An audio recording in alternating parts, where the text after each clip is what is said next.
बहुत समय पहले एक घने जंगल में एक बड़ा कोबरा सांप रहता था। उसका नाम था कालिया। वो बहुत ताकतवर और डरावना था। जंगल के सारे जानवर उससे डरते थे। कोई भी उसके बिल के पास जाने की हिम्मत नहीं करता था। कालिया को अपने जहर और ताकत पर बहुत घमंड था। वो रोज जंगल में घूमता और छोटे छोटे जानवरों को डराता। वो कहता, मैं इस जंगल का राजा हूँ, जो मेरे सामने आएगा उसे डस लूंगा। एक दिन जंगल में एक बूढ़ा साधु आया।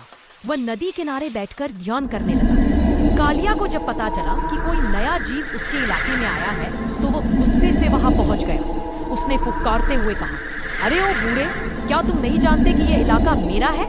यहाँ से चले जाओ, नहीं तो मैं तुम्हें डस लूंगा।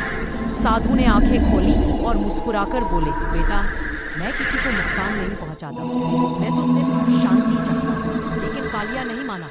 उसने जहर उगलते हुए साधु पर झपट्टा मारा।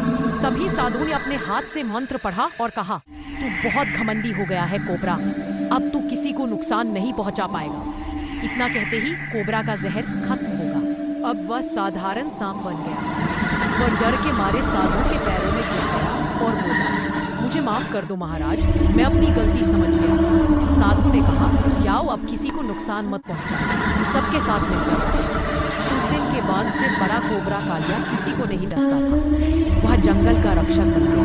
जब भी कोई शिकारी आता, वह डराकर भगा देता, लेकिन किसी जानवर को नुकसान नहीं पहुंचाता। धीरे धीरे सब जानवर उसके दोस्त बन गए। अब वह भयानक कोबरा नहीं, बल्कि रक्षक कोबरा कहलाता।